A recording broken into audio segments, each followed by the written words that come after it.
นาหินกองไม่ธรรมดานะคะคุณตัวครับคุณป้อนอยากเจอจ้าเลย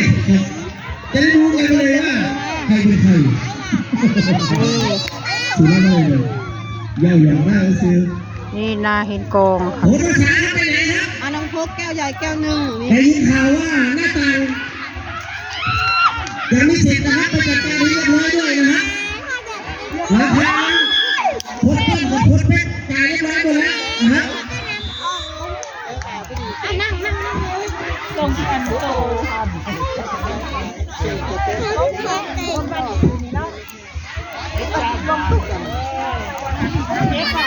มาดูเลยครับเรากดจริง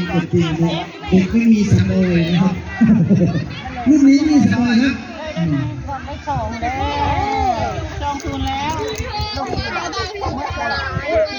เล่นมาหลายแมตช์แล้วครับคุณพ่อขาอ่อนแรงหมดแล้วพี่หน้าเขาจะให้เตะอยู่5 แมตช์ไม่จะเขาแล้ว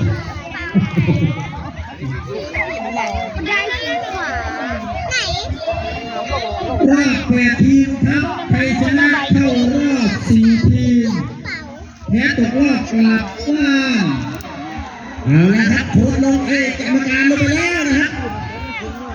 กรรมการจอดนะครับกรรมการเสกขออนุญาตเดี๋ยวนะครับกรรมการถือลูกบอลวันนี้เขาไปเรียกข้าวนะครับมีข้าวให้กินครับตัดสินเสร็จก็กลับบ้านเลยครับเขายังว่าจะเอาน้ำมันหมดมาเชิญประกาศกันไม่ได้กลับบ้านเลยนะครับแต่ให้มันเสร็จผู้ชิงชนะเลิศก่อนเอาน้ำมันมวยระบาดนี้นะครับเรียกหัวหน้าทีมนะครับตกตูลงมาแล้วเลือกแดนนะครับเราจะเอาแดนไหนก่อนนะครับบ้านนาหินกองแข่งกับบ้านใดวะทางทิศหน้านะครับส่วนทางแดนเลือกทางที่เหนือวางแผนกันแล้วนะครับคนเต้สั่งแล้วในช่วง5 นาทีแรกให้อุดอย่างเดียว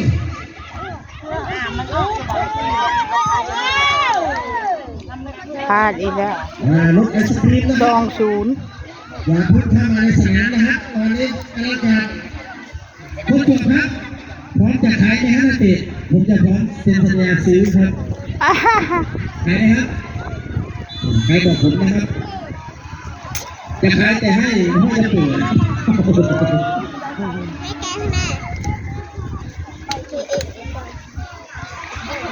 มาให้ยายอมคิดว่าอะไรนะไปชื่อไปให้ดูใช้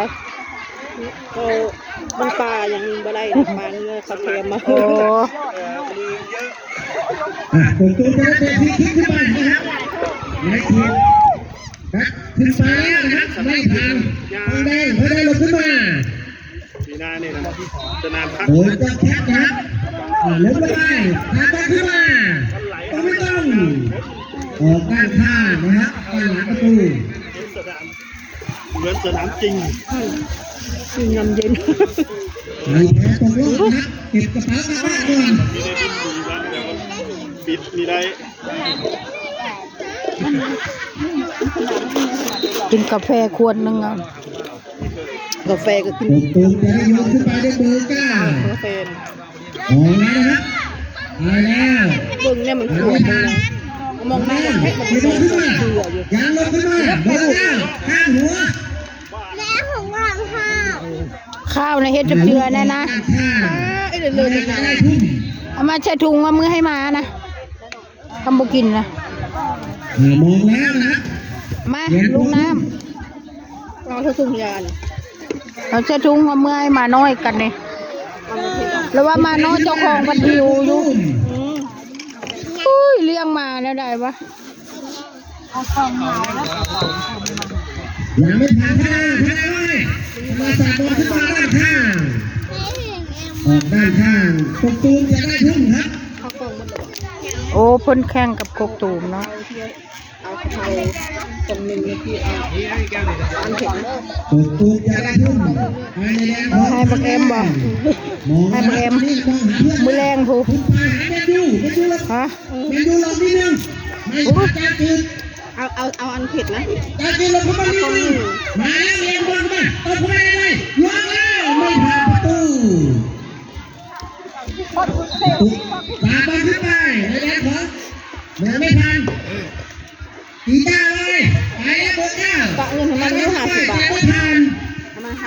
ว่าซื้อเดียวแบบแต่มันบลุกอ่ะ ปล่อยให้ออกบ้าง เดินปะเงินในกันได้ ตุ่ม เยอะ ตุ่ม ยังไม่ทันหลุดมาแล้ว ไม่ดาวหรือตะพูดาว ไม่ทันคุณ แม่บีไม่ได้มามั้งเนาะ จังมันมาหรือบ่มาบุบ่เห็นมันตามหลังขันมาไหม ลูกบอลของด้านข้างส่งตูนได้ทุ่ม ผู้หาลาบุญเนาะ ไม่มีเบอร์มัน มาแล้ว จริงอย่างนะแม่บีนะ บุญยาวบุญเท้า จริงแล้วนะ หาแดกกูระวังขึ้นมามานิดนึง คือจริงแล้วนะ ตั้งชื่ออะไรถึงชื่อคือต้นน้ำ โอ้โหเป็นโซนแดงครับประตูแล้วเราก็ดึงทางแดงไม่ทันกุกตูมมันจะมาขึ้นไป ชื่อตัวเองคือจริงอ่ะ เอาละครับตอนนี้ผ่านปวนแล้วบอลเข้ามาสองลูกครับอย่าพึ่งครับอย่าพึ่ง เห็นแม่บีอยู่บ่ ลูกบอลเข้าไปสองลูกกรรมการพาไปแล้ว เอออยู่นี่มองขับประกาศมันนี่ ทางแดงจะได้ทุ่ม ผู้เลอนะอีนี่นะ ไอ้บอลเข้ามาให้ผมเข้ามา ดูมองพวกมันหาแล้วเคยเต้น กกมักเปื่อย เขาบอกเปื่อยนะ ยายก็จับกล้องอยู่ดิ นั่นเล่นจะพูดโลดตัวนั้นอยู่ตรงนี้คือพากินข้าวนะเอา เอา ไป ไปเอาบอลขึ้นมา ถ้าเขามาเขาก็อยู่กับลงคนถึง ใคร มีต้น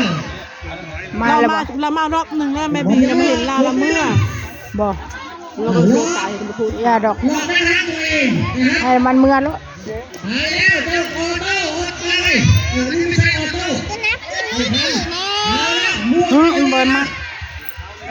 ขาเดียวไม่เข้าขาบอลแล้ว อันนี้ก็บอกเยอะ ได้ ก็คำกินอิ่มแล้วเนาะ เจ้าเลยแม็กโค